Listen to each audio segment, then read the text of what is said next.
Bueno, boa tarde a todos.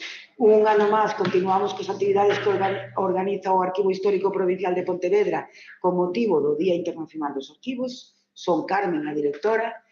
Agradezos xa de entrada que viñades a colaborar e participar con nos nesas actividades. Este ano, con motivo do Día Internacional dos Arquivos, o lema é arquivos accesibles, arquivo para todos. Básicamente, o que pretende el Consejo Internacional de Arquivos, apoiado por la UNESCO, é que todo o que poda ter contido no arquivo poda ser accesible por calquer persoa en calquer parte do mundo. Eso implica descripción, digitalización e, lógicamente, colgar en aplicacións informáticas que podan calquer persoa, ainda que este en Tombuctú ou ainda que este en las Bahamas, poda acceder aos contidos que ten os arquivos, vale? A min cóstame que todos os demás arquivos tamén, pero neste arquivo tamén levamos moitos anos facendo digitalización e facendo, colgando, que se di literalmente colgando nas páxinas de redes sociais para que a xente poda acceder directamente aos documentos, vale? Pois ese é o objetivo principal deste ano, vale? É unha forma de que tamén os cidadáns coñezan os arquivos, vale? Eu sempre digo que somos os grandes descoñecidos porque hai moita xente que non nos coñece. Agás que teña necesidade de ter tratos ou relacións ou o que sexa ca administración, vale? Entón, ten que vir. Eu sempre digo que cando un nace, queda registrado. Cando un se bautiza, queda registrado. Cando un vai ao colexio, queda registrado. Todas as etapas do colexio. Cando un casa, queda registrado. Cando un vende, queda registrado. Cando un falece, queda registrado. E calquer tipo de relación que fagas ca administración, tes que vir os arquivos ao final. Vale? Non solamente porque teñas que reivindicar dereitos, tamén tes que cumprir os deberes. Pero moitas veces, para poder decirlle á administración xa cumplín, non cumplín, estou cumplindo, etc., tes que vir os arquivos a coller esa documentación. E menos mal que esa documentación está custodiada nos arquivos. Porque eu, se non teño un carné de identidade, non son nada. Se non teño unha conta corrente, non son nada. Xa non digo se teño un teléfono, pero se non teño algo que en papel identifique quen son e o que fun, ou o que sou, ou o que serei. Entón, os documentos son tamén importantes precisamente porque se custodian para que perduren, vale? E además, por outro lado, como se dice, garanten a transparencia da administración, vale? Este ano que nos collimos o tema da educación porque consideramos que era un tema moi, importante, que se mirara toda a evolución. Organizamos unha pequena exposición pola mañán ás 12 con unha xornada de portas abertas, pero parte desa exposición, casi toda, está ali, que tamén se queredes podedes mirala, un pouco para que vexades toda a evolución da educación desde o século XVII, vale? Acabaremos tenemos unha exposición, unha conferencia sobre a educación tamén en Galicia nos séculos XVII a XIX e acabaremos cunha velada musical que, espero que vos guste como a todos os que vides aquí, vale? Eu acabo, que sempre procuro ser cortiña, gracias a todos por vir, vale? Tanto os que están aquí como os que nos poden ver a través das redes sociais, gracias á Consellería de Cultura a través de todos os seus organismos, xefaturas e demás, gracias ao persoal deste arquivo que me coñece, viñera varias veces, sabe que teño un persoal, teño porque son a directora, pero son eles o sostento, non? Teño un persoal que é moi participativo, moi implicado, moi traballador, por eso podemos facer o que podemos facer, vale? Este ano, aparte de dar as gracias a todos, quero dar as gracias aos 3 compañeiros que fixeron a exposición e organizaron todo o tema de... Eu son, como digo, a intendencia, son a que pon os cartos e a que contacta, pero o traballo fan eles, vale? De acordo? Este ano quería facer o meu agradecemento por orden alfabético de apelido a Paula Boullosa, a Iago Castro e a María José Villanueva, vale?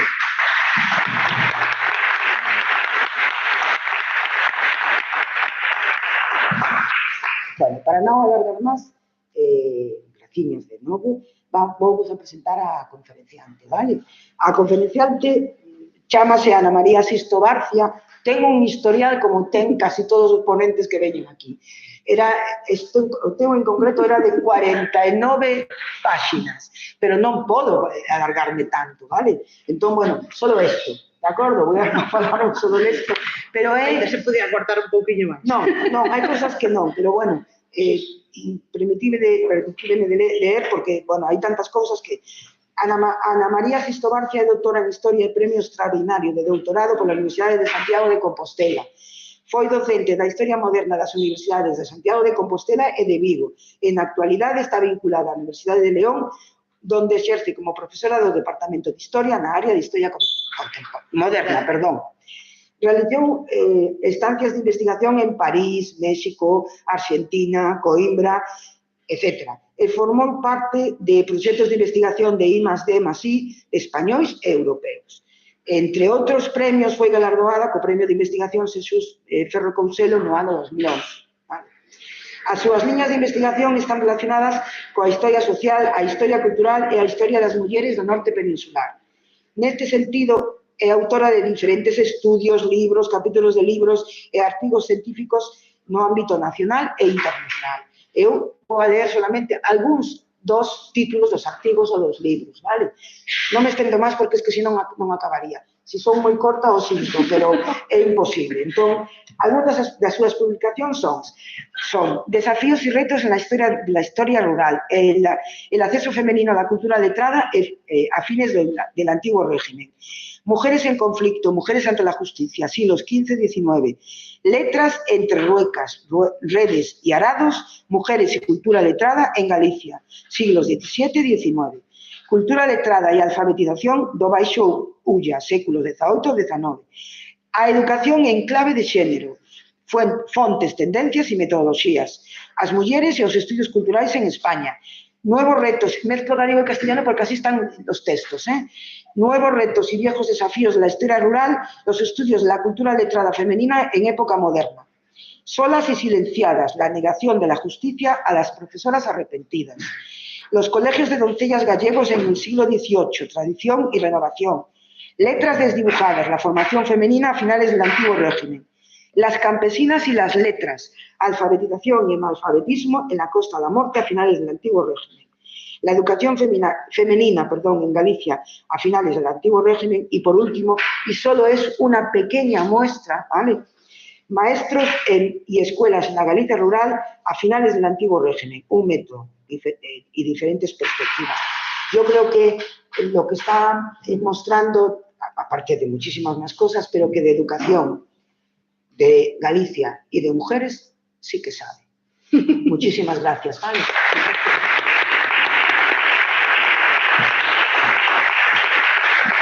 Moitas gracias. Sobre o papel quedamos todos fantásticos. Sempre.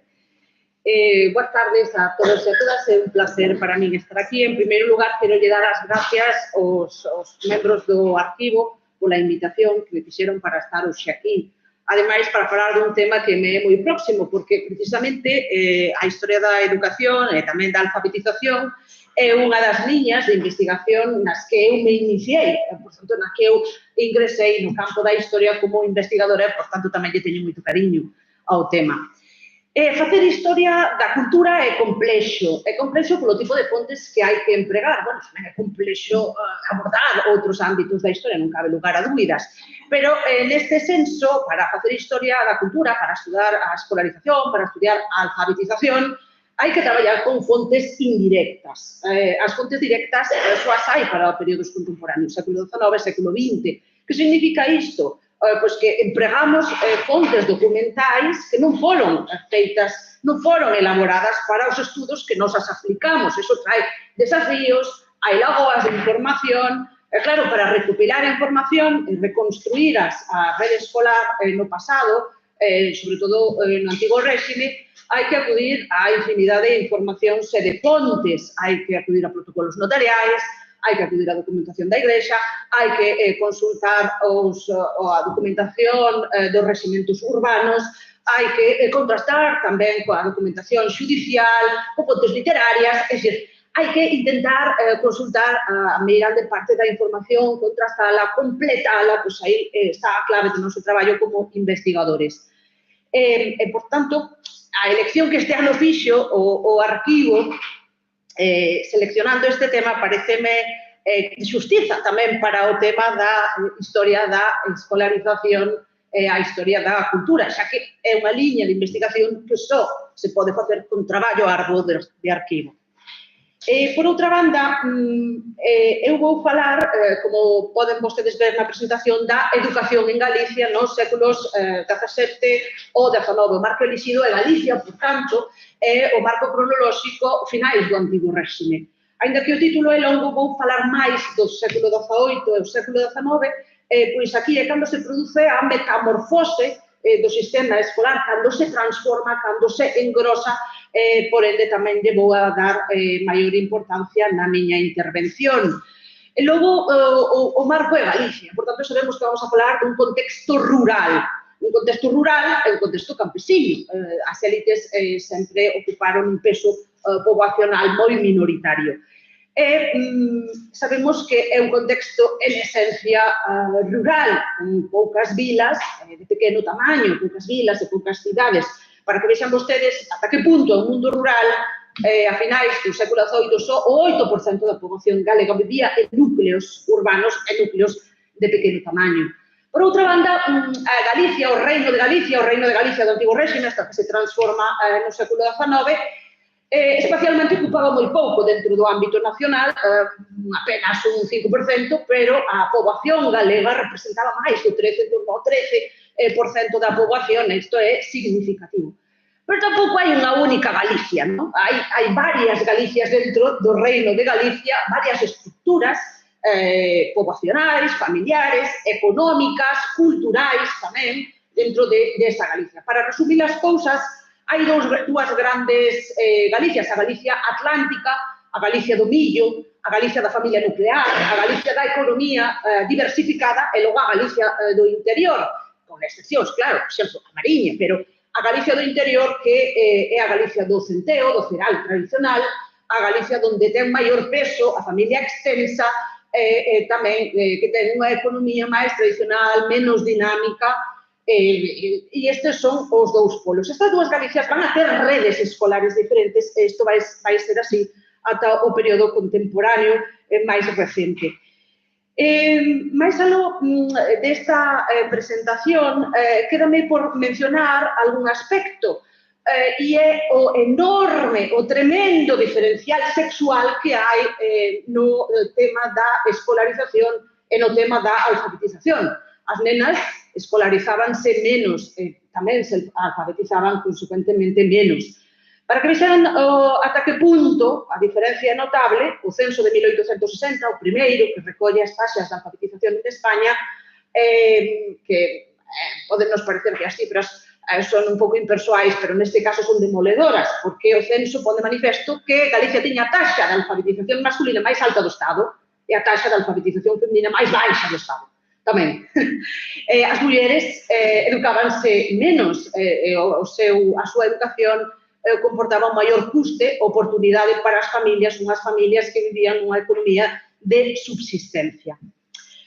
Falemos, pois, de educación, que é o tema que nos concentra hoxe aquí. Bueno, tiña o censo de 1860 e as taxas, deixo a imaxe un momento en pantalla para que poidan consultala, pero cando pensamos ou falamos do acceso á cultura letrada, normalmente pensamos na educación formal e deixamos fora a informal e a non formal. É verdade que a esencia vai estar na formal, agora explico que é unha e outra, pero tamén hai que contemplar outros espazos dinamizadores de cultura, outros axentes dinamizadores de cultura, como son as familias, como foron as parroquias, a educación catequética, como foi o feito de que os mozos e as mozas se incorporasen a determinados oficios que tamén houve dinámicas culturales, espacios culturales. Pero claro, cando falamos de rede escolar, polo xeral pensamos en mestres de primeiras letras, pensamos en preceptores de gramática, pensamos en colexios religiosos, como os xesuítas, pensamos tamén nas universidades, ou neste caso, xa que falamos de Galicia, na Universidade de Santiago de Compostela. fundada, segundo algúns, en 1495, pero con bula papal para constituir o colexio en 1526. Ben, ademais, hai que dicir que o esquema que presenta a educación ao longo do antigo réxime é moi similar a que presentaría hoxe en día, ¿no? E vemos un nivel, grosso modo, claro, hai que establecer as grandes diferencias que hai entre a educación máis contemporánea e a do pasado, dos siglos pretéritos, a do XVI, XVII e XVIII. Pero, grosso modo, o esquema ten certos parecidos aos actuais. Hai unha educación elemental, hai unha educación intermedia, hai unha educación superior. A elemental era impartida polos denominados mestres de primeiras letras, os escolantes de Ferrado, como tamén aparecen mencionados na documentación. Esta é a que afectaba a meirande parte da poboación. Esta é a que impacta sobre as fases de alfabetización. Logo, no nivel continuo, no seguinte nivel, no nivel secundario ou intermedio, estarían as cátedras de gramática, rexidas polos preceptores de gramática repartidas por todo o territorio. A isto hai que unir, engadir os colexios religiosos, saben destacar os xesuítas, que non podía ser de outro modo, e a súa ratio studiorum, os 6 colexios xesuítas que existiron en Galicia no século XVIII, e a este esquema habría que engadirlle as denominadas facultades de artes, que non eran estudos superiores, eran estudos propedéuticos, o que ofrecía eran estudos propedéuticos, estudios necesarios para acceder á verdadeira educación superior, a verdadeira educación universitaria. Cal era a educación esta superior e universitaria? Pois o grau de teoloxía, o grau de dereito, o grau de medicina. Según se conformamos isto nun esquema piramidal, vemos que temos unha base máis grosa, máis ampla, unha segunda base máis estreita e unha inferior que ocupa o vértice superior moito máis restrictiva. No caso das mulleres, pois o esquema varía, é moito máis simple. Hai unha educación elemental que tamén sería impartida polos mestres de primeiras letras e as mestras, claro está, os mestres non discriminaron ás nenas, os mestres de Ferrado non o fixeron.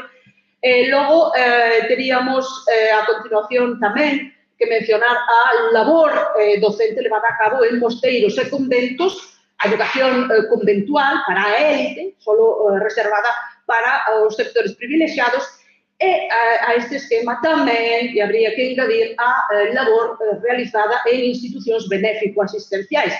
Entre todas, cabe sinalar a importancia dos colexios de doncelas para as nenas e os distintos exemplos que se van a constituir en Galicia ao longo do antigo réxime, sobre todo moitos fundados no XVI e que continuaron a súa trayectoria ata o século XIX. En xeral, hai un avance da escolarización, hai un avance da alfabetización tamén desde os albores da modernidade, e isto mantense no tempo ata a contemporaneidade. Pero este avance non foi lineal no tempo, e tampouco foi homoxéneo ao mesmo tempo, non afectou en conxunto a todo o territorio. Hai avances, hai retrocesos. As reformas legislativas do século XIX van a redefinir o esquema escolar, van a redefinir os currículos escolares, sobre todo o elemental e o intermedio, que eran os máis abandonados ata o momento, pero este esquema que poden ver aí non se transforma radicalmente, mantense. Todas esas fases que puxen antes, a elemental, a intermedia, a superior, son moi interesantes e serían susceptibles de ser abordadas hoxe aquí. Pero eu tiña que escoller unha e decanteime pola elemental, porque, como xa dixen, é a que afecta a maioría rural de Galicia e a que impacta directamente sobre as taxas de alfabetización. Por tanto, imos falar dunha educación tradicional en Galicia, como poden ver en pantalla, dun ensino sinxelo, práctico, económico e temporal, que foi a base instructiva dunha sociedade rural, agrícola e de hábitat disperso que demandaba do ensino un currículum mínimo que moitas veces quedaba satisfeito con a aprendizaxe da asignatura ou de nocións básicas de escritura. Aquí quero facer un inciso porque a investigación desde o eido da historia, desde o ámbito da historia, ocupouse deste tema xa dende os anos 80, 90, o tema continúa a ser tratado a principios do 2000. É certo que hoxe en día, na actualidade, hai menos achegas ou con menos intensidade cara ao tema, pero en Galicia sabemos moitas cousas gracias a algúns maestros. Vou facer un estado da cuestión, ni moito menos, pero si creo de xustiza mencionar algúns mestres que traballaron neste campo, Xosé Manuel Pérez García, Juan Eloy Gelaber, Baudilio Barreiro Mallón, Ofelia Rey Celao, que, por certo, está na sala, especialista en infinidade de temas, neste tamén, Margarita Sanz González, que, ademais, estudou con detalle a actual provincia de Pontevedra, a finais do antigo réxime, tamén Fernando Suárez Bolán, ou eu mesma que me encamiñei por este tema, aínda que nos últimos tempos máis centrado nas mulleres, no que foran as grandes esquecidas ata os principios do 2000, en lo que se refire á escolarización e alfabetización. Tamén, desde outras facultades clásicas, do que hoxe poderíamos definir como ciencias da educación, con un enfoque máis pedagóxico, tamén hai grandes traballos. Narciso de Gabriel, estupendos, todos eles, Antón Costa Rico e Anxo Serafín Portuucha, que tamén estudou o contexto pontevedrés con detalle, é dicir, que é máis herodio do que eu vou falar aquí, que é máis contemporáneo, pero tamén traballou moito esta provincia de Pontevedra. Por tanto, sabemos moitas cousas sobre o ensino do antigo réxime e o ensino, a súa transformación nos séculos seguintes, nos séculos máis contemporáneos. Os mestres e as mestras de primeiras letras dos séculos modernos foron profesionais que poderíamos definir como, en términos actuais, claro, de actividade irregular, dado que exercían sen título otorgado pola Congregación de San Casiano, que era que no expedía, exercían sen él, porque os mestres con título foron casi unha rareza na Galicia do antigo réxime. Claro que os podemos encontrar, sí, en escolas de fundación, tamén os podemos encontrar nesas escolas mantidas ou de algún xeito constituídas por reximentos urbanos, é dicir, polos concellos do momento, por algún notable local. Aquí é posible, son escolas que teñen mellor situación, en contextos máis urbanos, e podemos encontrar mestres con título, pero son case sempre, dentro dunha maioría, unha excepción. Ademais, a rede escolar, a configuración do mapa escolar é moi débil. É moi débil, é unha educación, un sistema educativo mantido, sostido, como poden ver en pantalla, polos pais. Presenta unha rede débil. Non podemos facer un cálculo, non podemos radiografiar o territorio ata 1750 porque non temos unha fonte directa. Temos outras fontes que nos permiten analizar, pero non é homoxénea, entón non podemos propoñer cifras para o conxunto do territorio. Entre as, antes eu mencionaba unha serie de fontes coas que traballamos, en pantalla teñen unha escritura notarial que fai mención a un contrato de aprendizaxe, é un preceptor privado no fogar. Isto tamén é unha excepción. Podémoslo encontrar nos arquivos, pero non é o normal. Isto só tiña acceso a este sistema educativo unha élite moi minoritaria. Este en concreto de 1609. Pero, como lles dicía, non temos fontes constantes para todas as rexións coa mesma información ata 1750, o catastro de Ensenada, que é un compendio documental, o catastro, fornecido para levar a cabo unha reforma fiscal. É unha fonte, é unha recollida de información para levar a cabo unha reforma fiscal, é de tipo económico, pero hai información relativa aos mestres, o que cobraban, aos nenos que ensinaban. Por tanto, é unha fonte que utilizamos moito para moitas cousas. Pero haina para todo o conxunto do territorio. Entón, con iso, e cas cifras que podemos extraer del, obtemos taxas de presencia escolar. Aquí podemos ver no cadro, coas provincias actuais, a que estou saltando do século XVII, XVIII, XIX, en distintos momentos, ven a configuración actual das provincias actuales, aínda que no pasado fosen outras. Estas taxas o que nos din é que hai unha Galicia, a Galicia Atlántica, onde hai unha maior taxa de presencia escolar, 16-17%, e unha Galicia interior cunha taxa máis débil. Poden ver mellor aquí, pois estes datos trasplantados aos mapas que eran deste xeito. E, bueno, pois, como dicía fai un momento, dado que é un ensino sostido polas familias, pagado polos pais, pois o que vemos encaixa, que xa poderíamos supoñer. Aquelas zonas máis poboadas, mellor comunicadas, máis dinámicas económicamente, pois teñan unha rede escolar máis densa fronte a outras.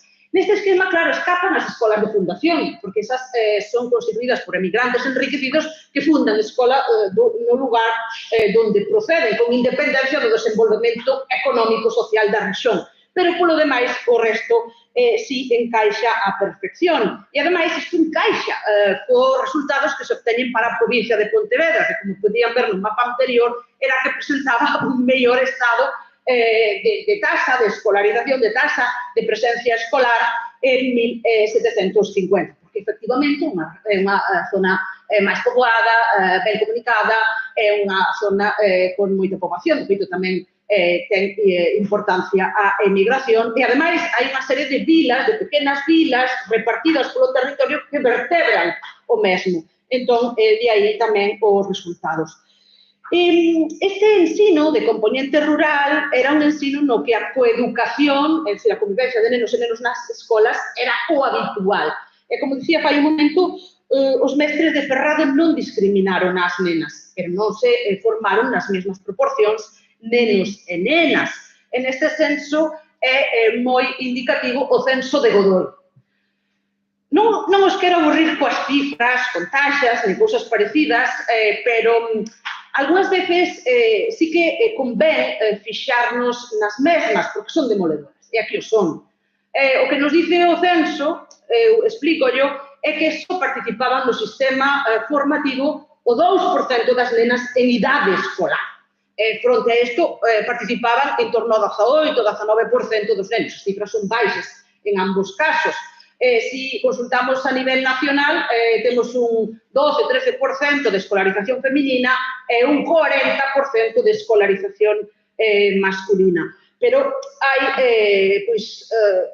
é moi interesante o cadro, os datos do censo, dado que máis de 78.000 nenas quedaban fora do sistema formativo. E a nivel peninsular, máis de 650.000 nenas quedaban fora do sistema formativo. Aí é nada, 650.000. As taxas melloran, para uns e para outros, melloran no século XIX. Isto, segundo ratifica o diccionario de Pascual Madoz e a estatística de 1846. Xa nos dice que en Galicia había 1.148 centros educativos. Pero a desproporción tamén no ensino se mantén. De feito, hai unha taxa dun 92,4% de mestres fronte a un 7,6% de mestras. Sexa como for, pois hai un impulso, un desenvolvemento no século XIX, polo cal hai un engrosamento constante da rede. Esta é a mediados de siglo, pero entre 1850 e 1880 hai un despegue sin igual. É dicir, se trouxera un mapa posterior, veríamos todavía unha rede moitísimo máis densa. Xa deixando a cuestión das cifras, das taxas, estes elementos máis cuantitativos, pasemos a ver outras cousas. Era un ensino moi práctico, era un ensino moi elemental, un ensino centrado na tríada da lectura, aritmética básica, as 5 reglas, como aparece normalmente na documentación, e tamén asentado na iniciación á escritura, como decía fai un momento. No antigo réxime, no sistema escolar do antigo réxime non se aprendía simultaneamente a ler e a escribir, eran aprendizaxes consecutivas.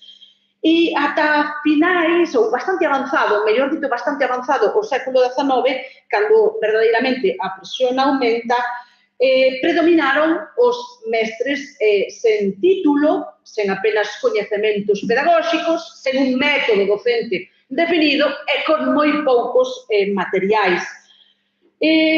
Por tanto, quen se ocupaba desta labor? Quen se vinculaba ao exercicio docente?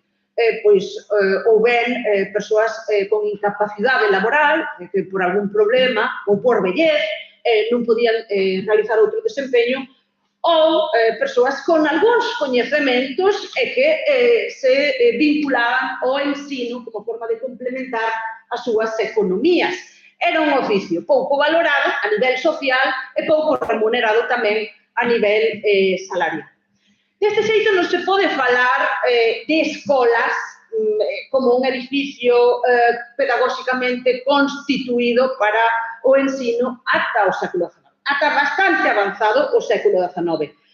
O lugar onde exercía o mestre era tan variado como tipoloxía de mestres que existía. Es decir, había tantas escolas como tantos mestres. É verdade que en algúns casos hai escolas con esa concepción pedagóxica, sobre todo as de fundación, a de fundación emigrante, ou de fundación de algún notable, ou de fundación ou de mantemento de reximentos urbanos, non? Aquí sí que podemos encontrar edificios en mellor estado, tamén podemos atopar, pois, ao mellor, algunha dependencia dentro do edificio consistorial dedicado á escola, e que, polo menos, tiña certo cuidado e higiene. Pero isto tampouco era o normal. Escola era, na meirande parte dos casos, o fogar a carón do lume, a escola era unha sacristía, era un atrio, era un cuarto alugado, era unha corte de animais, era unha cuadra de animais. As edificacións melloran moito no século XIX, se unha vai avanzando o século XIX hai unha maior preocupación e os locais de escola van mellorando. Con todo, hai que dicir que os espectáculos do antigo réxime foron moi longos. E tamén, a finais do século XVIII, hai denuncias feitas por inspectores que poñen de manifesto o mal estado das escolas. De feito, se consultamos a estatística de 1885, vemos que máis do 85% dos locais de escola estaban catalogados como malos ou regulares. Dixamos algúns, porque trouxe exemplos. Aí temos a San Martiño de Corbelle. Esta é unha inspección de Manuel Panero, e ademais é moi interesante porque se quite se ten aquí neste país de escola, cando a escola é unha habitación que abriga menos polo día e a cabras pola noite, é unha cuadra. Ou as reflexións que veñen a continuación, que tamén teñen certa gracia, porque o inspector fai unha reflexión moi xusta, máis vale ignorante vivo que sabio muerto, pois é verdade.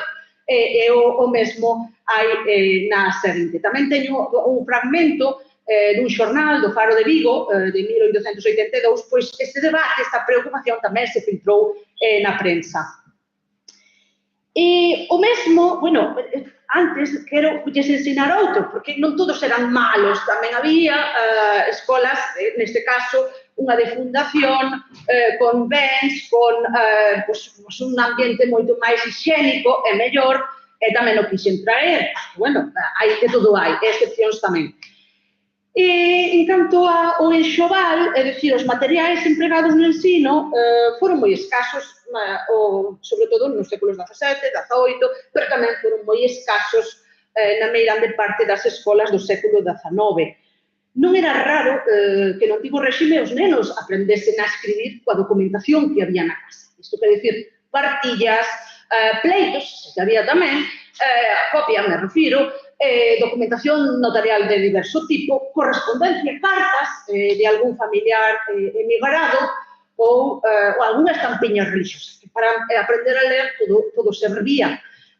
Os materiais, como, por exemplo, a cartilla, que son os materiais moi utilizados noutras rexións peninsulares, a cartilla escolar, non tivo moito impacto en Galicia, porque non foi moi importada polos libreiros, logo era un material moi precedeiro e tampouco nunca foi traducido ao galego como si se fixo noutras rexións. E con isto tamén entramos noutro punto peliagudo, que é a cuestión idiomática, que tamén había que traer a colación, dado que nós vivimos nun territorio bilingüe. A cuestión do bilingüismo afectaba sobre todo ás mulleres, como xa moitos estarán pensando, porque o contacto co castelán intensificábase no proceso da educación formal. Se as nenas se escolarizaban menos, tamén se castelanizaban menos.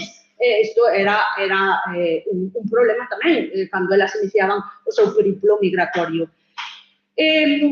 A educación feminina, decía ao principio, comportaba un maior coste e oportunidade para as familias. As meninas traballaban en infinidade de labores e de oficios e axudaban en todo no fogar. Elas incorporábanse antes ao mercado laboral, asalariado ou non, pero incorporábanse antes. O sistema educativo do antigo réxime tardío, a partir dos 7, 8, 9 anos, e aí as nenas xa estaban traballando. Por tanto, isto afectaba directamente. Ademais, as familias tamén entendían que o ensino era moito máis productivo para os homens, porque eles emigraban, era máis importante no seu periplo vital, moito máis que as mulleres. Non obstante, as mulleres tamén emigraban, isto sabémoslo ben, polo libro, o magnífico libro de Ofelia Rey, El vuelo corto, que ademais foi Premio Nacional de Historia de España 2022, que lle recomendo a todo o auditorio, porque é estupendo. Emigraban menos, pero con outras trayectorias, con outros intereses, con outros anhelos, pero tamén emigraban. E o feito de non estar castelanizados, o feito de non ter un contacto habitual co castelán tamén as poñía nunha situación de inferioridade. Isto víase nas grandes cidades donde elas tamén constituían un prototipo satírico na literatura, como xa moitos saben, na literatura dos séculos modernos, pero tamén na contemporánea, na do século XIX. Deixando este tema de lado, en outro orden de ideas, no século XVIII, a educación convertese nun tema de preocupación, pero verdadeiramente, cando se filtra na legislación, é no século XIX, que é a legislación do XIX que aborda o tema con máis énfasis. Pero, sen embargo, as leis da primeira metade do século XIX non se aplicaron con firmeza por mor da alternancia política e tamén pola falta de financiación. Isto daba unha sensación como de provisionalidade das leis e facía que as autoridades non participasen, non as aplicasen con firmeza. E a lei Moyano non vai haber unha aplicación rígida. Pero, en calquer caso, os textos son moi interesantes, os informes, as guías para docentes, aos textos legislativos, ainda que moitos son moi utópicos, son moi interesantes porque se traen a palestra moitas das cuestións que logo van a cimentar, que logo van a asentar a educación no século XX, a universalidade, a gratuidade, xo ven aí, o control estatal, e tamén, pois, eso, a universalidade, gratuidade, uniformidade e control do Estado. Pero isto non aparece ata o século XX. A que tivo máis impacto? Pois, dende logo, foi a Lei Moyano, que é unha lei de bases que durou 100 anos. A Lei Moyano, digamos que contentou a todos, pero non satisfixo a ninguén, porque era unha lei moi intermedia que únicamente recollía elementos que tiñan consenso de antiguas leis. E a virtude, a gran virtude que ten é que codificou, organizou o ensino elemental e o ensino secundario, que foran máis desatendidos. Pero ainda así os cambios foron lentos, que as familias seguiron sendo as grandes promotoras do ensino. Tampouco hai que desprezar as escolas de fundación, e menos estando na provincia de Pontevedra, onde hai infinidade de exemplos. Xa que estamos, hai que falar das colonias escolares fundadas polo Conde de Cabanelas, en Povelo, que foron iniciativas moi importantes. Hai outras máis, hai outras iniciativas tamén benéfico-asistenciais, pero claro que sí, tamén as hai que contemplar, teña algúns mapas, pero xa non os quixen traer para non ralentizar máis a exposición. Pero nesta recta final eu quero volver a traer a colación a labor das mestras e o ensino feminino, pois os cambios do século XIX tamén afectaron moito as mulleres, e non para ben. E non para ben, porque así como codificaron moi ben o currículo masculino, os estudos masculinos, no caso das mulleres non o fixeron. O que insertaron foi máis recomendacións e moitas prohibicións, moitas limitacións. Isto, ao final, foi prexudicial para a educación feminina. O currículo femenino quedaba asentado nas labores, na educación cristiana e en saberes básicos que non en todas as escolas se aprendía a ler e moito menos a escribir. E isto non sucedía na dos nenos, en cambio, sí, na das nenas. E, ademais, a educación feminina e as mestras, en particular, deberon facer fronte a moitos desafíos no século XIX e a boicots. A boicots non pola poboación, non pola sociedade campesina, que tamén, senón polos seus compañeiros de profesión, polas xuntas de instrucción, por asociacións pedagóxicas que van a boicotear a súa labor. Traía algún exemplo, por exemplo, un fragmento da prensa, aludindo ao carácter das mulleres como mestras, se verdadeiramente tiña un carácter enérxico para facer fronte ao desafío, ou na parte inferior poden ver os veciños de Foxo Corbelle que, tras haber boicoteado a labor dunha mestra durante algúns anos e conseguir que esta cambiase de distrito escolar, solicitaron a Xunta de Instrucción o cambio da escola de nenas por unha escola de nenos, ou se non podía ser unha incompleta mixta, pero que ensinase aos nenos. Se len o texto que dice hai que ensinar aos nenos, que é verdadeiramente importante porque son os que emigran e non as nenas. A escola de nenas non sirve para nada. Entón, cando o Estado empeza a promocionar a creación de escolas no territorio, as de nenos son sempre benvidas, pero as de nenas non. E van a toparse con moitos rechazos. Pero a presión vai aumentar moito nos anos 80, porque se promulgan distintas leis no 83, no 86, ainda que a mí o que máis me interesaba era, ao regulamento de 1888, porque no seu artigo 85 priorizaba as mestras nos concursos de escolas incompletas, que eran as maioritarias, as que existían na meirande parte dos contextos. Claro, van a sofrer boicots, van a sofrer presións, vai haber moitas queixas da Xunta de Instruccións en contra das mestras e defendendo a labor dos mestres. Xa para ir avanzando, só quero resumir esta cuestión dicindo que as irregularidades foron moi frecuentes e as leis, todos os regulamentos dos 80, as reales órdenes e algún outro foron aplicadas con febleza. Xa só me queda, isto xa o puxen, só me queda por aludir unha última cuestión, e xa remato, que ten que ver coa mala praxe, cos abusos, coa violencia, un tema que merece máis atención da recibida ata o momento.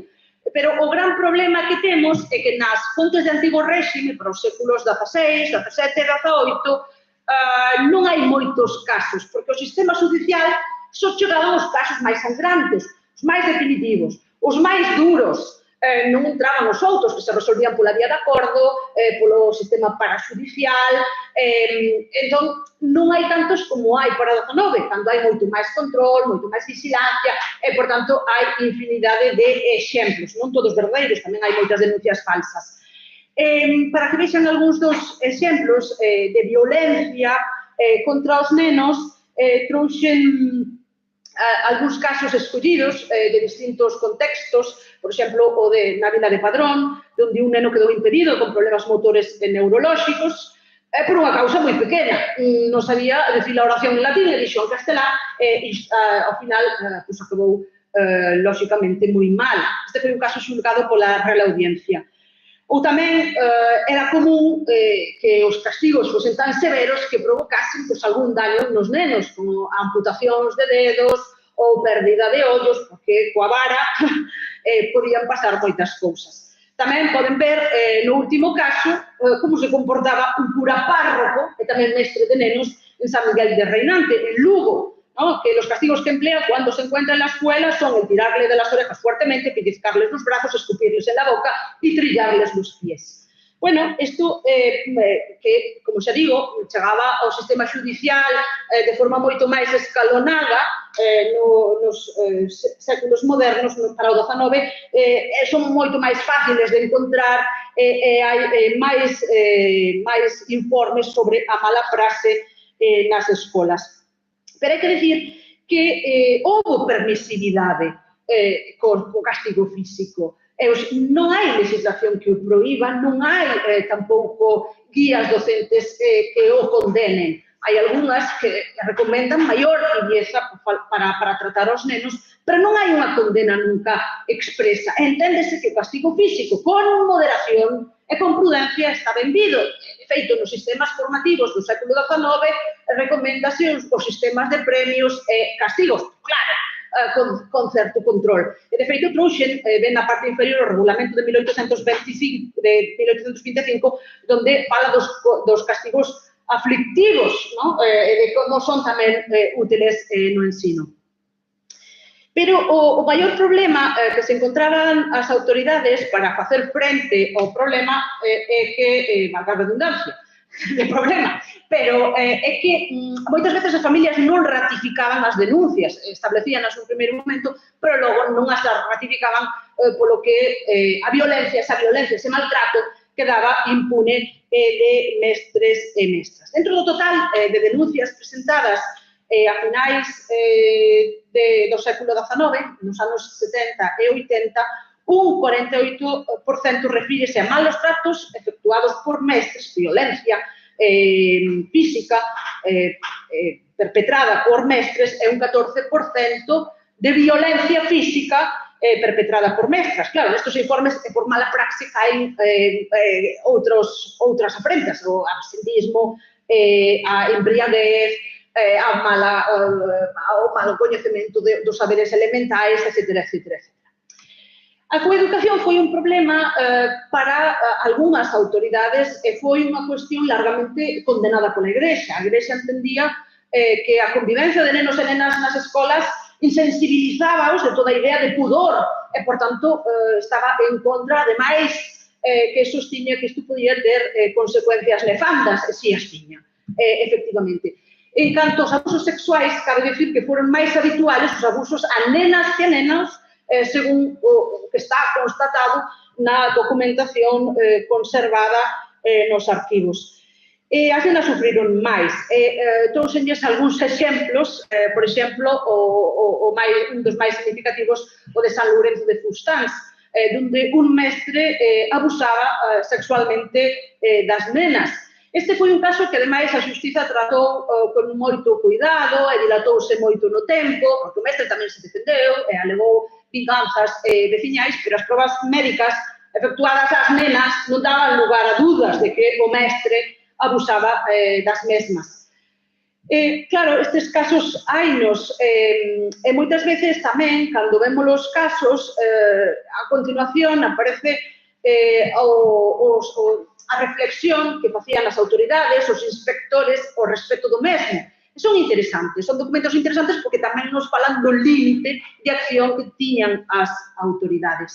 Era un problema difícil de atallar, posto que a finais, na segunda metade, mellor dito, na segunda metade do século XIX, proliferaron moitísimas denuncias falsas. Isto facía que tamén as autoridades operasen con moita cautela, cando eran casos reais, que non se solucionaran pronto. Abaixo, por exemplo, teñen un caso que podría ser parecido ao anterior, pero era unha denuncia falsa. Ese lago tamén se acusou a un mestre de abusar ás nenas, pero cando se desplazaron os inspectores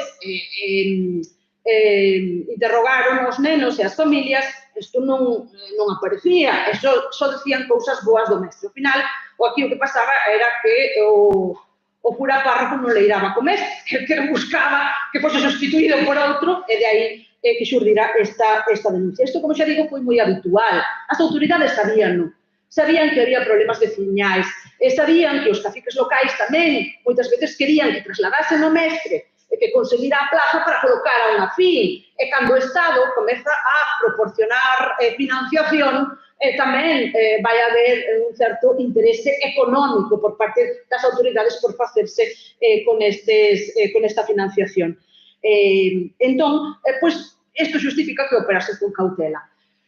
Cando había denuncias, o máis prexudicado sempre era o mestre, porque a denuncia ao final, ainda que se demostrase a súa inocencia, creaba unha mácula, unha sombra sobre a súa persoa moi difícil de borrar. As mulleres tamén foron acusadas de moitas cousas. Tamén a elas se acusou de absentismo, de embriaguez, de comportamento ilícito, non de moi pouco de abuso sexual. De feito, o abuso sexual no caso das mestras non aparece como tal, aparece como comportamento ilícito. E tamén hai que dicir que este tipo de denuncias proliferaron moito nos anos 80, que xa moitos estarán pensando cando as reais ordenanzas, os regulamentos, empezan a equiparar a profesión masculina e feminina en funcións, nunca en salario, pero sí en funcións, e aí é cando hai un rexeitamento cara ás mestras e proliferan as denuncias. Xa estou acabando e simplemente me queda unha última idea.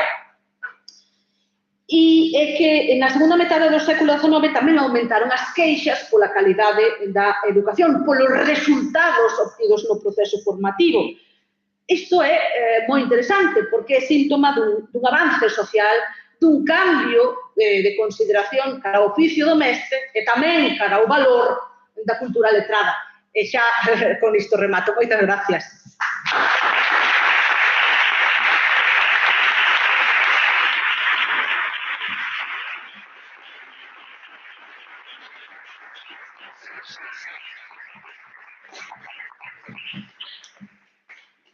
Tiña algunhas conclusións, pero era resaltar algunhas ideas xa mencionadas que parecen moito máis interesante iniciar o debate, o turno de preguntas que aludir a cuestións xa mencionadas. Por tanto, agora quedo a súa disposición para responder calquer pregunta ou, bueno, para unirme a algún comentario.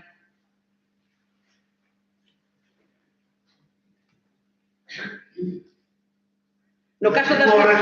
Perdón? El antiguo régimen, ¿hasta dónde se entiende? O antigo régimen depende do territorio. En Galicia, dado que é un contexto moi rural, se ben podemos comezar a construción do Estado moderno no século finais do século XV ata o século XVIII, as características que hai no século XIX son de antigo régimen. Esas escolas que son cuadras de bichos están no 17, están no 18 e tamén están no 19. Por eso decía eu que os tentáculos do antigo réxime son moi longos. Hai transformación, por exemplo, en canto á administración, que cambia, con Javier de Burgos nos anos 30, pero noutros aspectos o antigo réxime é ata o final do seu alento e ata o final do século XIX. Se supone que a partir de 1888 se evolucionó, haría una rapidez, pero yo sé que en 1965, aquí conocí los ríos, íbamos a una habitación a la escuela, en una casa de unos caseros. No era una escuela, era una casa de unos caseros. Y el otro grupo que había iba a clase encima de un bar. Eso en el año 1968. En el 71, conocí una escuela de transporte. Sí,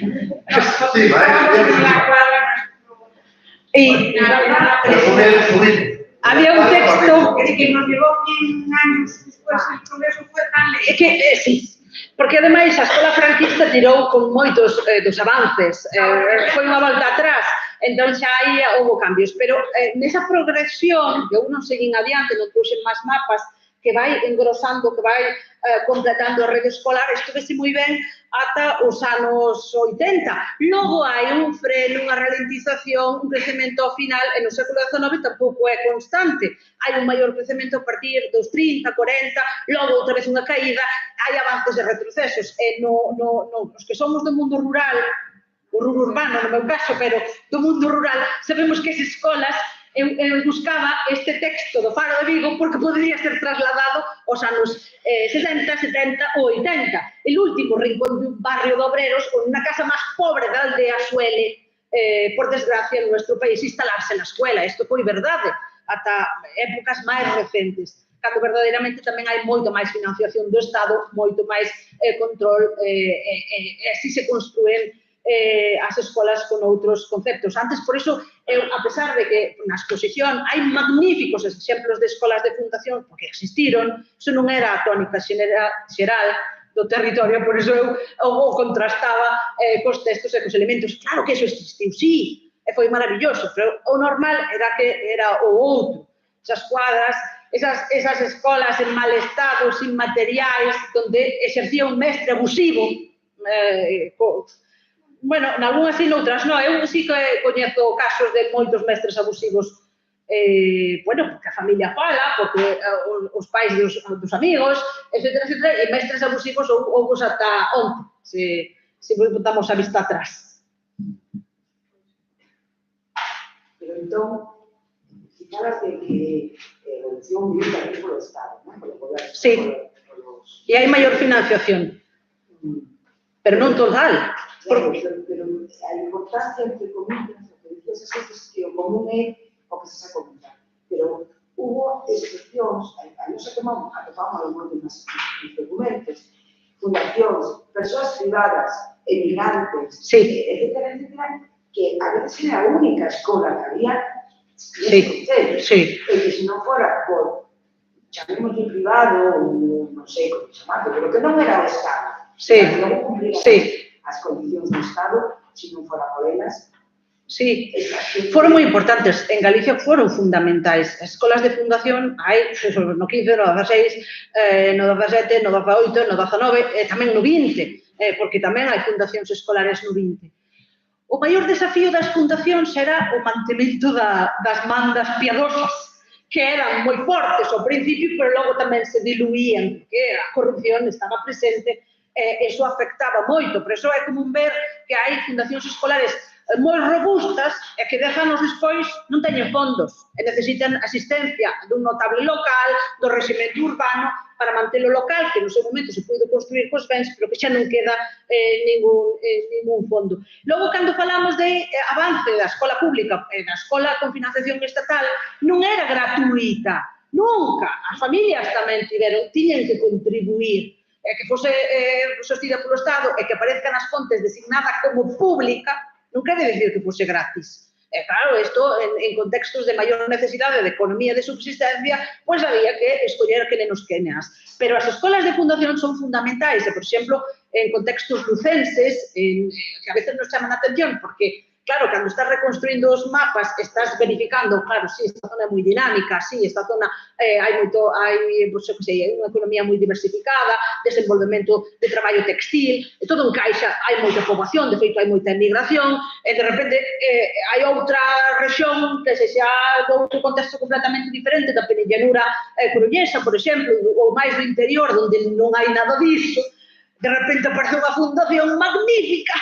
E isto só se explica con eso, con un notable local, porque falamos dos emigrantes, pero os notables locais tamén fundaron escolas e os reximentos urbanos, os concellos de hoxendía, tamén, en algúns casos, financiaron ou axudaron ao mantemento das escolas no pasado. Pero sí, é verdade, as escolas de fundación tiveron moita importancia. Aquí en Galicia moita, hai moitas fundacións. Fai anos, fixéramos o cálculo de cantas fundacións había constituído... Vou empezar de novo para explicarlo mellor. Nos fondos da Igrexa conservanse unha serie de listados de fundacións acometidas ao longo do tempo. Xa hai fundacións do 16, do 17, do 18, do 19, porque a Igrexa tamén, como parte da cuestión, tamén quería saber cantas fundacións escolares ou de outro tipo, tamén para casar doncelas pobres ou para constituir institucións benéfico-asistenciais, quería saber cantas mandas piadosas, cantos existían. Se fixo o cálculo. Desas, máis dun 30% perderonse, nunca chegaron a constituirse, ainda que as mandas fosen robustas económicamente e deixasen propiedades, porque cando chegaba a noticia xa non quedaban os fondos. E xa non había opción de constituir nada. Pero logo pasaba o contrario, se había fondos, se constituía, creábase un corpo de administradores, un padroado, e os cartos desaparecían. Sí. Unha pregunta. Vale, aquí estamos regular cristianos, pero, por exemplo, para rapaces negros, por exemplo, antes existía algo, existía unha regulación estatal, por exemplo. Pois aí xa me pillas máis... Sí, a participación de negros en Unión, pero aquí en Galicia, algún exemplo, a verdade, aí xa estou eu máis... Non? Pero... Bueno, existía a educación asistencial nos centros benéfico-asistenciais. Eu, por exemplo, no Colexio de Doncelas Orfas de Santiago de Compostela, ou Nosa Señora dos Remedios, sí que había nenas que con algunha deficiencia psíquica polas descripcións, nenas que ingresaron na institución e que pereceron nela tamén, nunca chegaron a sair.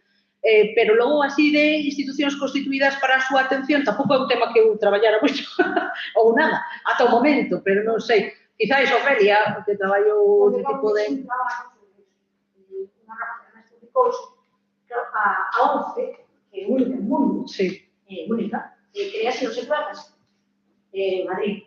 E establece un sistema de protección sobre os nenos cegos, nenas cegas, tamén unha serie de monopolios económicos que non hoxe.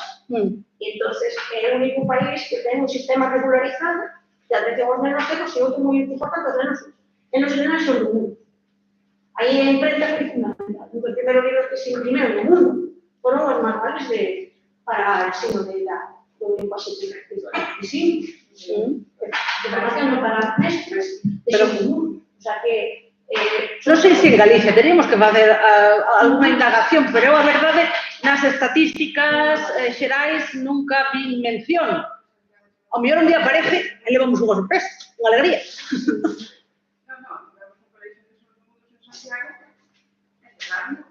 Sí, no, pero bueno, porque se me no, pero tanto es desapareció, sí. Pero eso no se puede pasar por la reivindicación. Pero sí quería decir una cosa, que, por ejemplo, as famosas escolas creadas por os inmigrantes. Eu teño moi mala idea delas. Foron unha máquina para facer migrantes. A única finalidade dos migrantes era que foran máis emigrantes. Entón, son maravillosos para nada, nunca xente como algo positivo. Non tiñen outro obxectivo, non eran míos. Era todo. Sí, e de feito, a veces nas mandas, incluso de fundación, nas escrituras de fundación, especificase para niños, non para niñas. Entonces, claro, efectivamente, pues, a Fundación de Escolas de Emigrantes responde a emigrantes escarmentados na súa ignorancia que no seu periplo vital viron que a educación era fundamental. E, por tanto, pues, xa na vellez deciden fundar unha escola. Para qué? Para tamén os futuros nenos emigrantes que pasasen mellor e que tuvesen unha mellor perspectiva vital. Entón, sí, é todo unha pescadilla, é un círculo vicioso. Pero en contextos como o lucense, onde hai moi poucas escolas e sin algúns recovecos se fundan, pois era o único elemento dinamizador de cultura que existía. Pois sí. O sea, que pouco hemos cambiado. Pero a mí non me tocou... Gracias. Claro, pero bueno, quiero decir que, aunque te refieres, que sigue pasando. O sea, non tanto como ahora, pero sigue tamén. Non sei. La historia de forma colateral divino, ¿no? As escuelas esas largas, perdón, Esas son pagadas todas por los pais. Sí. Ou polas parroquias, polos veciños da parroquia. Se tirou en unha casa. Conservamos unha casa que buscamos ahora. O solar regalou un vecino que non tiña. E o resto Esas blancas alargadas son de arquitectura franquista, moitas deles. O plan é o mismo para todos. Sí, saía máis barato aplicalo en serie. Todos os sitios, desde o punto de vista da administración, convence que os homens se dediquen a traballar e que mulleres a cuidar a casa. A mulleres a cuidar a casa e a facelo todo. Claro, espera, elas non eran a cuidar a casa. Deixáronme facer a reflexión. É dicir, con toda a evolución que fixo a República, cando vimos o franquismo, fomos para atrás. E fomos para atrás que volve a meter a muller na casa, a cuidar do home, dos fillos. E que se alguén ten que estudiar, que estudie. Non solamente o franquismo, sino tamén a igrexa que está atrás. É dicir, o dogmatismo non é solamente político, tamén religioso. Sí. Menos mal que Non cabe dúbida de que hai unha involución fronte ao modelo escolar anterior. Eu si vexo involución e é que para min volvese a idea do ángel del hogar, que en Galicia nunca tuvo sentido. Traballar na casa, en que? Nunha casa terruña dun único habitáculo con 4 pezas, ou con 4 útiles. As mulleres traballaban fora da casa máis que dentro da casa, e traballando en todo. Asalariadas ou non, insisto, pero traballaban en todo. El vuelo corto. Recomendo a todo o auditorio, entre outras moitas cousas. Os traballos de Serrana Rial García, magnífica investigadora que xa fai uns anos que nos deixou, pero que analizou a economía femenina en Galicia.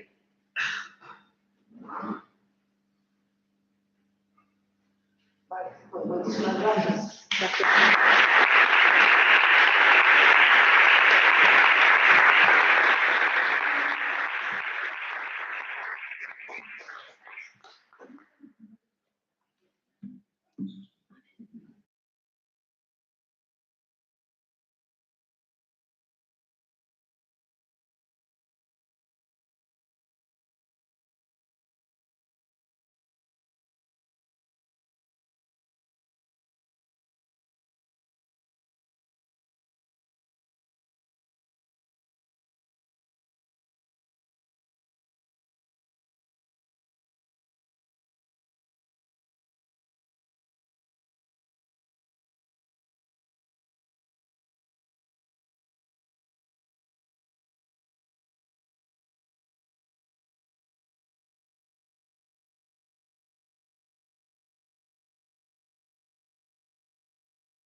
Hago una pequeña presentación, pues a continuamos a ver a la música.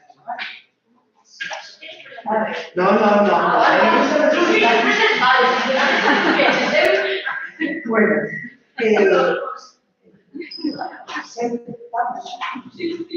siempre acabamos con una manera musical, en parte porque, bueno, la música también es cultura. Y a mí los últimos años, justamente, proposta para xente de antiguo, cantantores galegos, ¿vale? Por lo menos de que temos o que temos aquí, que tamén nos acordo. Con isto non estoy dicindo que de fora non se xabó, pero temos moi bons. Este é o caso de Paulinha, ¿vale? Paulinha Chávez, chamada Paulinha, é unha das voces femininas con máis carácter e personalidade no panorama musical actual. Comeza na súa terra natal, en Casbalos, expresando ca música o que acontecía na súa vida. Marchou nova a Inglaterra e volveu, pero non volveu a Cambados, volveu a Santiago de Compostela. E as redes sociais comezan a seguir cando a banda de rock final contou con ela para unha colaboración que tende de máis subindo a escenarios de grandes festivais, dándose a conocer ao gran público. Posteriormente lanza o seu primeiro disco, que se chama Desesperación, que é de paixón, sentimento, vivencia, sinceridade e dor. E despois surgiron cancións como De Deus non sei a ninguén, perdón, o Eu vin o mar chorar. Nos seguintes anos chegan novos traballos como A Farada e Testemunhos. E no 2024 ve o seu disco, que vou non decir en galego porque non sei inglés, que é o galego, non está morto, pero en inglés, cun potente e demoledor directo, onde se mesturan o country, a música folk, rock e blues, con grandes éxitos de críticas por parte de todos os porque sí está claro, está asentada la música galega e que vai a seguir tocando.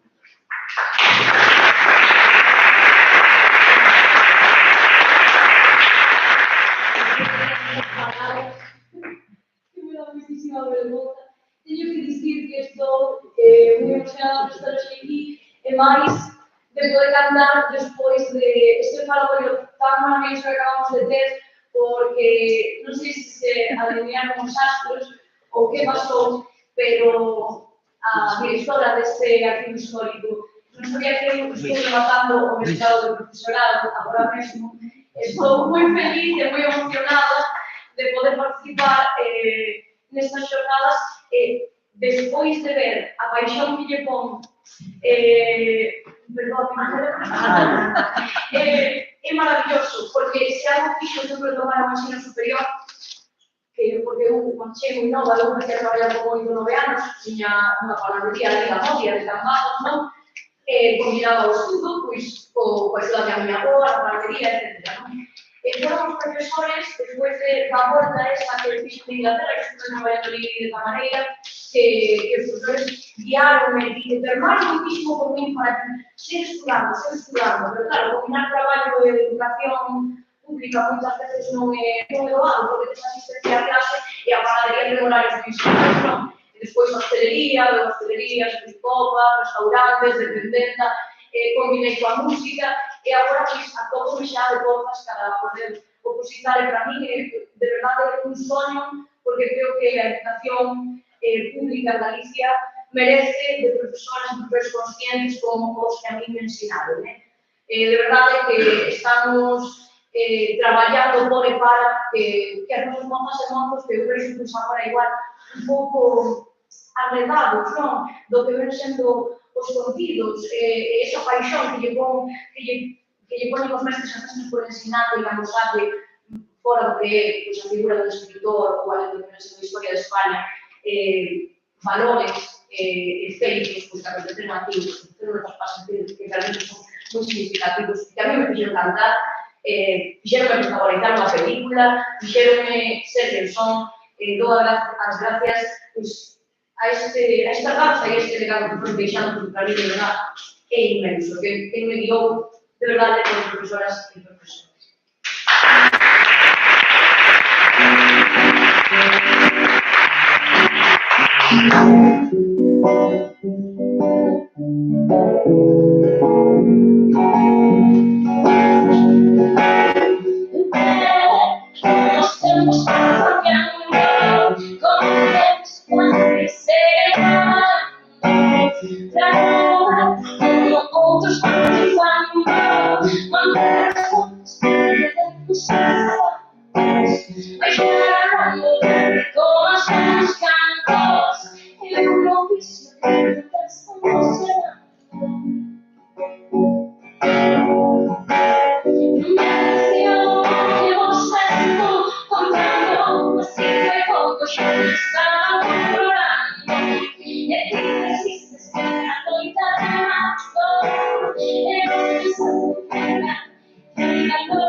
tiene un placer de veros, creo que hay una canción muy significativa que me lleva siempre a caer en Pontevedra.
Son una persona un pouco distraída, ¿no? Por eso entendo a esos alumnos e alumnas recién diagnosticados con TDAH. Yo ahora en clase estaba así en la clase de un profesor nuevo, que es filología galega, estaba salgado ahí. Estaba muy buena esa canción, y así yo dije, ese día que subimos un festival, que esta canción vai para salgado, porque María non estaba facendo de caso, era productivo, que estaba facendo, ¿no? Soy un cantidad de flores, soy tu amiga, tus amores, soy la terra que me vi llorar, seré la sangre de por mi canal. Tanto pesamento, ahora todo dentro. En la lugar que yo uso serio, digo chiste que no tengo paciencia, pero no me donde no queda, eso es lo que es una batalla, abandonamiento. De tanto pesamento, ahora todo dentro.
Gracias.